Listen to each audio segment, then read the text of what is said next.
Thanks everyone for coming. Oh Can you my hear me? Can you hear me and John okay? We have wonderful technical skills in this building. Everyone has been talking about eulogies, and a close friend of John's and mine who will remain nameless, we always say, we have to die before John so he'll be able to do the eulogies at our funerals. Right. I recommend it to anyone. Well, that was incredible. I mean, I really, my wife is not here. I now see why. Because she would have had to have a response time. Rebuttal. Yeah, we don't want that. But thank you all so much. Hugely grateful. Slightly overwhelmed. I wasn't expecting that. But Beschloss actually knows everything. And Michael is one of my oldest and dearest friends, and it's always an honor to be with you. And I've been joking with John that at the beginning of this thing tonight, I could say, given how well I know you and all sorts of things, what is it worth to you for me not to bring up certain subjects in front of a lot. I got some socks and a hat now. That's it, right? We never let anyone go away from here empty-handed. And when I was talking to Patrick and Jim and David about doing this, I said, this is not exactly going to be a prosecutorial conversation conducted by me. Right. John's youngest daughter, I'm her godfather, and I might no longer be if I give too intrusive an interview. Yeah. So we have a review period. then I thought maybe we could do this like This Is Your Life, and we could bring embarrassing people on the stage from John's past, but didn't think that would be right either. So I think we'll do this biographically and start at the beginning. Sure. We saw in the film, rumor has it that you come from Chattanooga. True. How did you originally get your interest in history? Where do you think it comes from? There were two tributaries. One, which was in a clip. I grew up about 700 yards from Braxton Bragg's headquarters for the Battle of Missionary Ridge. And about 3 miles the other way was Chief John Ross's house of the Cherokee Nation. So these twin tragedies of American history, the slavery and Indian removal were. This is not your birth. This is the two other. Yeah, no. That's the triplet. That's the triplet. The Rubenstein triplet. Right. We're right there. And the other thing was my grandfather, who was a judge, and would take me at a very early age, which explains partly why I'm so weird. There's a lot to blame on any one thing, but down to the courthouse and to this downtown hotel where you sat with the mayor and you sat with unindicted, I should say unconvicted. We're trying to keep this truthful. Yes, exactly. And so to me, history, biography was always ambient. It was always human. Because you'd see the mayor on TV or something, but you actually sort of knew what he was like. And so I think it was those two things. And I just loved to read, and read the Churchill War memoirs very early. There was this young guy, y'all may have heard of him. He wrote a book about Kennedy and Roosevelt, a young Beschloss. If you haven't seen the jacket photo, it's actually not possible they're the same person. I look exactly the same at the age of 24. It's as if Holden Caulfield had written that book. It's this great image. So it was these three things, and then I went to Sewanee, the University of the South, which is best understood as a combination of Downton Abbey and Deliverance.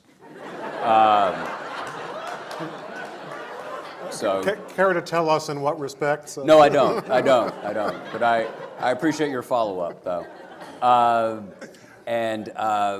So that was a big literary place. I majored mostly in Jack Daniels, but had a great roommate from Lynchburg named Jack Daniels. But I went to work in the local newspaper, the Chattanooga Times, after my first year in college, just for the summer. And it was the Chattanooga Times, which was Adolph Ox's first newspaper. It was the one he bought before he made that slightly more successful second investment of the New York Times. And that was it. It just sort of, that you could write, be around important things. It was just great fun. And I think from our talks over the years, I would not underestimate the importance of your grandfather Absolutely. Tell a little bit more about him. Oh, that's a sweet story. He's a Vanderbilt alumnus. Was the founder's medal. Best thing that ever happened to him, he said, except marrying your grandmother, of course, he would add when she was there, was he was the founder's medalist at Vanderbilt Law School, and which was the #1. He was a classmate of Pauline Gore's, who was only the second woman to go to Vanderbilt Law School, I think. And so he joined the Navy. He was born in 1913. And his name? Ellis Meacham. And one of the sweeter things about his story, I think, is he was married. His first child was on the way, but then Hitler invades the Soviet Union. And he realized in June of '41 that this was inevitably coming. And so he wanted to be at the front of the line. And he joined the Naval Reserve and was actually in New Orleans when Pearl Harbor happened, and then spent 4 years in the Pacific. All of us who have naval grandfathers and fathers, everybody thinks their figure is Pug Henry. This guy was pretty much Pug Henry from the Winds of War. But he was a frustrated, he didn't particularly like practicing law, as I don't actually know anyone who does. So you got to keep it together. If there's anyone who does, they're in this room. Exactly. So he was. So C.S. Forster, right? Horatio Hornblower, those novels, sort of the early Patrick O'Brian, I guess, is one way to think about it. He loved those books. And C.S. Forster died, leaving an unfinished novel. And I think it was the Saturday Evening Post, wasn't it, that used to serialize Hornblower. And so they serialized the unfinished novel of C.S. Forster. And my grandfather's 53, 54 years old, and reads it, decides how he thinks Forster would have finished the story, sits down at the dining room table, types out, writes, I guess it was about 30,000 words, types it up and sends it. No one's asked him to do this. It was not, sends it to Little Brown, says, by the way, I think this is how it would finish if you'd like to have this. And in the kind of letter, in those days, emails that we send all the time, they wrote back saying, no, Mrs. Forster doesn't want to finish, doesn't want to do this, but if you ever have a story of your own, we'd be happy to look at it. That's the WASP brush off, right? I mean, that's what we do. And but he took it seriously, and he said, I always thought I had a sort of an invitation. And so he sits down and wrote the first of 3 novels based on the East India Company, the Bombay Marine, and loved it, loved that far more. He also wrote an unfinished or an unpublished novel about a terrible lynching in Chattanooga that we just, the city just commemorated in 1906. It was the only direct criminal trial the Supreme Court ever held, was the murder of an innocent black man in Chattanooga who was shot 52 times on a bridge that's now named for him. And the sheriff had been the bad guy in this, and so he wrote about that. So this was all in the atmosphere, right? This was the wallpaper. Sure. Jumping around a little bit, as you may have heard here in the archives, we do primary sources, among other things. What's the most interesting primary source or collection that you've ever looked at? That when you encountered it, you were just excited and you were learning all sorts of stuff that had not been known? The first one was, it was at the FDR Library, was a letter that Lucy Mercer Rutherford had written Franklin Roosevelt in I think it was 1941. Remember, we were trying to carbon date it with various clues. And there was a physical thrill, because here was the voice of this woman who was part of the tableau, but had been pretty much frozen all the way through. And this is a good story. Listen up. So, and Michael lived this with me, but at the copy, as you all know, this is the only room in America where I don't have to explain copyright law. But just for a second, the Rutherfords own this letter, right? So even though FDR received it, I couldn't quote more than 25 words, right, without permission. And you all remember, this is the woman who was a long-time, what's the appropriate term now? Paramore. Paramore. This is, and when you're asking Beschloss what the appropriate term is, we're in trouble. Right. People have come to us sometimes and want us to be like the two guys in the Muppet balcony, just doing a show. That reminds me of John Tyler. Right. But I wanted to get... Yes, and only you. Exactly, yeah. But it was really amazing, and it was so, she had been Eleanor Roosevelt's social secretary. She was a Catholic girl from Baltimore. 1918, FDR has double pneumonia. He comes back from visiting the front. The love letters from Lucy Mercer, as she was then, to FDR. Mrs. Roosevelt finds them in the finding texts. So this has been going on a long time. Finds them in the trunk. Great crisis in the marriage. And then allegedly, the way the story is usually told is the price of Eleanor staying and thereby saving his political career was that he would never see her again. But of course, as you all know, in April, there were some occasions during the war, and then on April 12th, 1945, Lucy Mercer Rutherford, as she was then, was very much at Warm Springs when FDR dies. But that's kind of what, and there were some reports of some day trips and things here, but it was pretty quiet. This was the first time, and this was 2002, the first letter that I knew of that is actually Lucy talking, Mrs. Rutherford talking. And it was this incredibly eloquent, very reassuring. One of the great lines was, this is before we were fully in the war, so it's early 41. Everything that is dear to us is now in your cherished and capable hands. If you're Franklin Roosevelt and you're in a wheelchair and you have to deal with Congress and you have to deal with the isolationists and you're dealing with Charles Lindbergh and you're preparing for a global struggle, you've been trying to rescue democracy for 8 years, that's what you want to hear, right? And so it was just, but it went on, like a great boarding school handwriting. So, but because of the copyright law, right, I could only do that. So I find the daughter, the last daughter, Barbara was her name, I think, Barbara Rutherford, living in Aiken, South Carolina.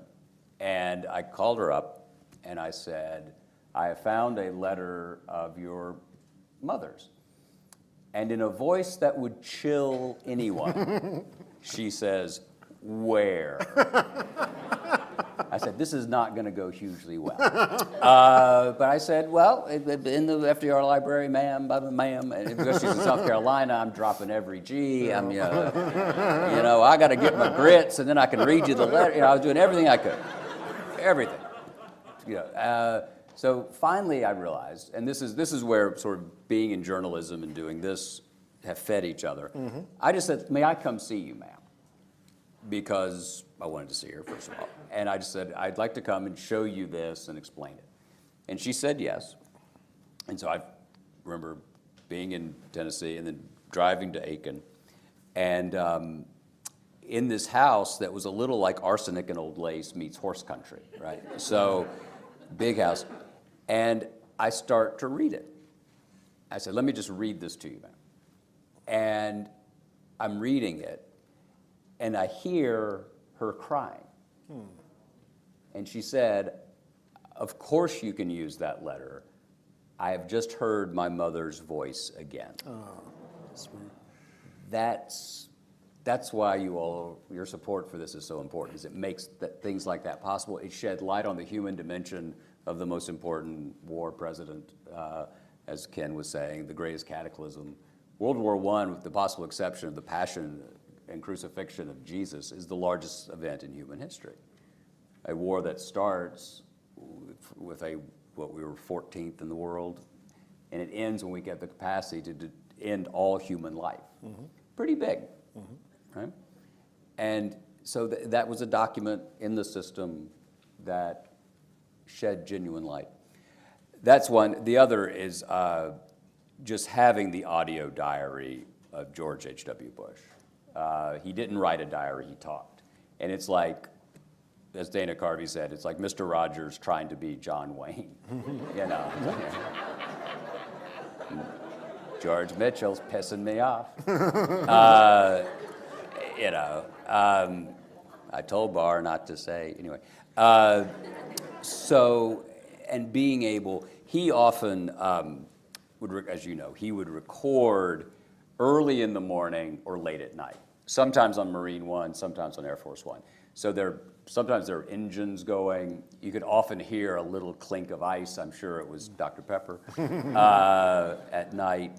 But what is so fascinating is as close, to go to David's point, blessedly for America, is as close as I'll ever get to being President of the United States, is listening to someone talk on a daily basis about what it's like. And I worried, Michael was the godfather of many things, including this project. Michael was the person who introduced me to George Bush, which is like introducing, who introduced you to your second wife? It's that kind of, it's that kind of. Only if it goes well. Exactly. But I worried as I was going through it that he was overly obsessed with the press. And I was thinking, how is he watching so much news? Because he knows what Leslie Stahl said. He knows what Britt Hume says. And he's like, I don't like it. And so he was just, and I was thinking, my God, it's amazing the Berlin Wall came down. He's so busy watching. This is a great archival kind of story. But I thought it was so disproportionate. And I went to Tim McBride, Tim, former body man for George H.W. Bush. And I said, walk me through the morning. And Tim said, Tim's greatest memory was, I grew up in Detroit, and we didn't call them shirtings in Detroit. President Bush would say, the son of Greenwich, where's my shirting? I was like, we didn't call it that. But he said, so what the president would do would be to take the briefcase, and he'd pick up the tape recorder for the diary, he'd have the daily schedule, and he'd pick up the White House news summary, which was an invention of Pat Buchanan. Yes. Because Pat Buchanan thought Nixon was too even-keeled. Anybody want to walk me through that one? Buchanan, when he was communications director, started putting together a compilation of what all the folks were saying on television to get Nixon mad. Really worked out well. And the great thing is Nixon's comments, he'll read something that makes him angry, and Nixon will write in the margin, go kill him. Firebomb house. Gordon Liddy took that seriously. Yeah, no. But it's one of these things that has kept going. And so what he was doing was he would have the briefcase, and he'd be going to Camp David, or he'd go down to the study. And so as he was dictating, he would be reading the news summary. And so he would just be musing about it. He wasn't watching TV, thank God. But it took me about 2 years to figure that out. But that, too, is one of the great. And that was an unusual, because you've done both as well. It's interesting writing about someone who you can talk to people who knew them as opposed to the truly dead. Sure. That's a category. And speaking about the truly dead, Andrew Jackson. Great letter, by the way. Thank you, David. Yes. Talking about people who have original primary sources, David, a letter from Andrew Jackson that we hadn't seen before. How should we look at Jackson differently in 2021 from the way he was looked at for most of American history? Yeah, that's a very important, serious question. I'll get to that in a second. have to very quickly tell you my favorites. It's about 3 of my favorite topics, and it's a true story. It's George Herbert Walker Bush, Andrew Jackson, and Donald Trump, okay? I know it sounds like a joke and there's one parachute, but this is a true story. So in March of 2017, it's announced that President Trump is coming down to the Hermitage in Nashville to... This one actually has the added advantage of being true. It's true, it's true.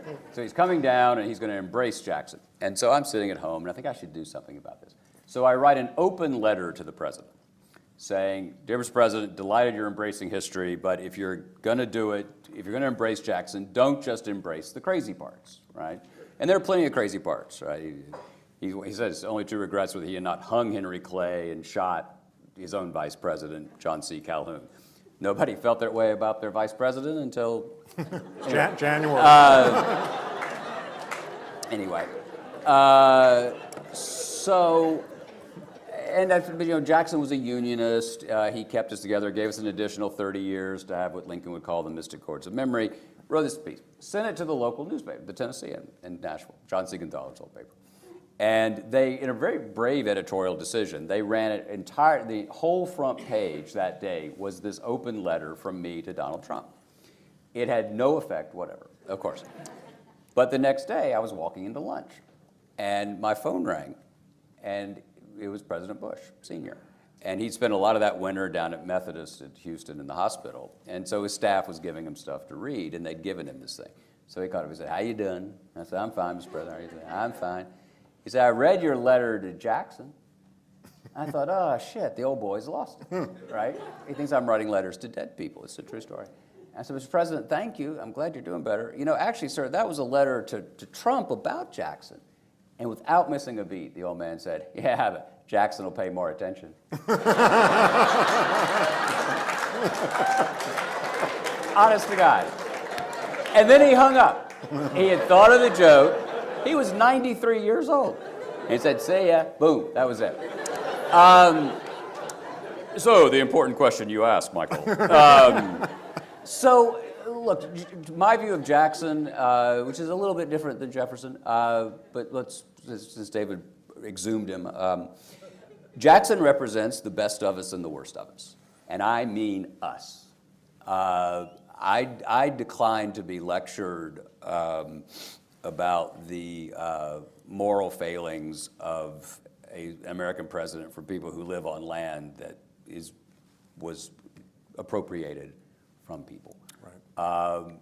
This country is complicit as a nation in these twin tragedies. And the story of the country has to be redeeming ourselves from those things. And I mean that in terms of we were founded on an idea, what David likes to say, one of the most important sentences ever originally rendered in English, that all men are created equal and endowed by their Creator, and that we operate on that principle in order to try to find a more perfect union. And why wouldn't it be imperfect and sinful and fallen and frail and horrible sometimes? Because guess what? Unless you're a lot different than me, you're sinful and fallen and frail and fallible and terrible sometimes. And sometimes you're great and good. And sometimes we have hours of grace and kindness, and sometimes we have hours of cruelty and coldness. That's what we are. And a democracy is the sum of its parts, so why would the country be any different than us? The whole struggle is to get it right just over half the time. I mean, aim for 100, God bless you. Bless your heart, as we say in the South. You're not going to get there. Nobody has since the first chapter of Genesis. I mean, maybe you will. John Lewis and I disagreed about this. He's John Lewis, believe him. Mm-hmm. But Congressman Lewis really believed that the beloved community could come into being. That, in fact, if we all did the right thing, we could produce perfection on earth. I don't think that's possible. But he was willing to die for his version. And I just pop off about mine. So he's the one to listen to there. So I don't get excited about the $20 bill and all that. I think if anything, our currency should have more people on it anyway. Like the British do that. There are lots of Americans to commemorate. and I'm not defending him. I'm not Andrew Jackson's defense lawyer, but I am someone, I think, who sees him and that era whole. And as our friend, late friend Arthur Schlesinger used to say, self-righteousness in retrospect is easy, also cheap. Mm-hmm. Mm-hmm. Yeah, that's absolutely true. John Lewis, what was the experience? John spent hour after hour talking to him literally on his deathbed. Yeah. What was that like just as a human experience? It was terrible and sweet and humbling. I believe he was a saint. I believe he'll be ultimately canonized by various Protestant denominations. I really do. A saint sainthood means to set apart or make holy. And the definition is, are you willing to suffer and to die for the ideal of the gospel? And he was. Again and again and again. Arrested 45 times. Think about it. He was in far more danger when we couldn't see him than when we could.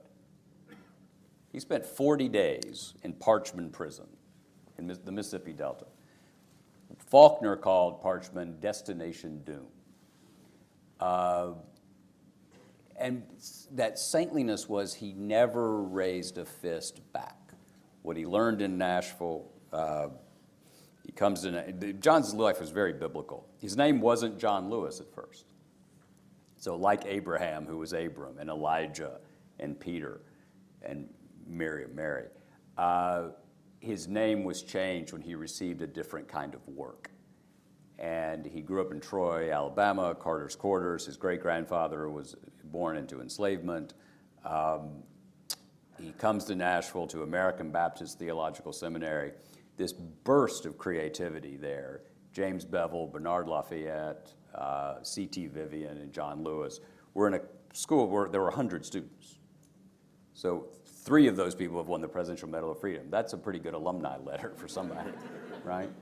But he was taught by Jim Lawson, who was at Vanderbilt Divinity School and had been a conscientious objector. I think Lawson is probably the most important American that not enough people know about. He really was the teacher of the young people who then went to downtown Nashville and went on the Freedom Rides and did everything, all without raising a fist. Here's one thing about the brevity and the fascinating work that you all do. So we were here, 2 weeks ago, and we were at a service at the National Cathedral. And I'm standing there with my family toward the end of it. And an older woman walks up and starts to talk to me. And she said, "I've wanted to meet you." I said, "Well, you're the only one, you know." She said, "Because I was in Nashville. I was at Fisk in 1961. And she said, "And they set my hair on fire." And I said, "Ma'am?" And she said, "Mr. Lawson told us not to fight back. And they took cigarettes and caught my hair on fire." And there's this, she's just tiny. But here we are, 5 minutes away from that. So why would we think it can't happen again? This was the day before yesterday. Speaking of which, Soul of America, and I think I would have said this even if I did not know you, but I think that's a very emotional book. I think it connects to you in a more primal way than maybe anything else you've ever written. If I'm right, talk about that a little bit. Well, I suspect this is shared by some of you all, and I know Michael does to some extent too. We've given a big chunk of our lives to studying, sometimes celebrating, sometimes criticizing, the story of a country that is facing a profound crisis of principle. And even 2 or 3 years ago, I wasn't as concerned as Michael was. Michael was ahead of me on this, as on so much else. But after January 6th, it seems to me, okay, this is in fact democracy's hour of maximum danger. Right? The woman who was here earlier tonight very well could have been assassinated on January 6th. I know the man who is now a felon who was driving here with a van of guns and ammunition threatening to kill the Speaker of the House. Mm-hmm. So again, this isn't notional. This isn't a bunch of whiny liberals on cable. This happened. And it continues to unfold. And this is not a partisan point. It's really not. And the fact that it sounds partisan shines a light on what we have to do, which I think is this. As long as you're a constitutional adherent, as long as you believe that the Declaration of Independence was our mission statement, the Constitution is our user's guide, every generation that has been commemorated in a positive way has been one in which the definition and understanding of the mainstream has been widened, not constricted, where there's been possibility, not a loss of opportunity. Every generation. That's what you want to do. We know what to do. It's very hard, right? But the framers understood this, and it's not popular to say anything nice about the framers, but they got sin right. They understood depravity. They understood their own appetites and ambition, and so they set up this system to check it. And when we go beyond that, when we stretch it out and possibly smash it, we do so at our peril. Because what's going to replace it? And so I think the emotion, it is emotional because we've given our lives to this story, and it's a time of fundamental critique of the principles of that story, and it's a time of enormous pressure because what if I'm wrong? What if our better angels don't tend to prevail? What if they don't scramble the angelic jets this time? All right, well, let me ask you the question. As you know, I've got two sons. You've got a son and two daughters, including my beloved goddaughter, Maggie, the best of the three, of course. She won the Model UN representing Madagascar today. Perfect. I said, what was the issue? She said, I don't really know. I said, you'll be a great diplomat. I think she had read you on George H.W. Bush. Not gonna do it. But here's the question. Are my kids and your kids, are they going to live their lives in a democracy? I believe so. But I have more doubt today than I did 11 months ago. Absolutely. Because? Because a party that I believe, the party of Eisenhower, Nixon, Reagan, Ford, the Bushes, Romney, McCain, you can disagree with And by the way, when I hear John derided in certain ideological media as a left-wing historian. Oh my God! I just remember when I first met him, and he had this big bust of Ronald Reagan on his shelf. Oh yeah, absolutely. No, it's great actually, because I mean, it's bad. Democracy dying is bad, but the You see that when you write about a president, you talk like him. How many years were you writing about George H.W. Bush? Bad. So I think that party has taken flight from reason. It's not partisan. I'm sure there are Republicans here. But let's be honest, if you are a Republican, you were not in the fall of 2015 thinking, hey, I know what we're going to do. We're going to elect this guy, and then we're going to fall into a cult of personality so we can get the right tax rates and judges. And get really violent. Yeah, you weren't thinking that. And I know the folks in Nashville weren't because I used to see them as they went off to their bundle events for Jeb. And then 6 months later, they were all for Trump. Well, what happened? Trump won. That's the only thing that changed. So, but again, I have a very basic standard here. I have a theory that, for what it's worth, that one of the reasons we're where we are, there's a conventional line of thinking that Michael's very familiar with, that somehow or another the Trumpification of the Republican Party is this fruit of the poison tree, right?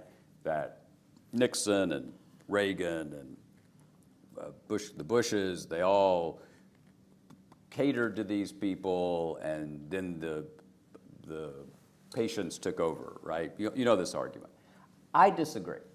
I actually think the opposite, which is that starting with Eisenhower, each Republican president until 2017 tended to run to the right and govern from the center. Mm-hmm. Who appointed Earl Warren? Mm-hmm. Who appointed William Brennan? Who appointed Harry Blackmun, who wrote the Roe decision? We could run through this forever. And W would tell you that there's a direct line between TARP and Trump. So I think what happened is that instead of the Republican Party somehow being an unfolding corrupt enterprise, that in fact it was a human reaction by a base of folks. And then, to go back to the wisdom of the founders, there's the allure of power. And so what I think we do what you all do. I think you do what the Archives does. I think you talk about the past. You study moments that were difficult and contingent and conditional. And you realize that we got through them not only because of leadership, but because enough of us saw each other as neighbors and not as adversaries. Mm-hmm. One final question. I think probably everyone wants to eat. Yes. And we've agreed to keep this to a certain amount of time. Can we show the movie again, though?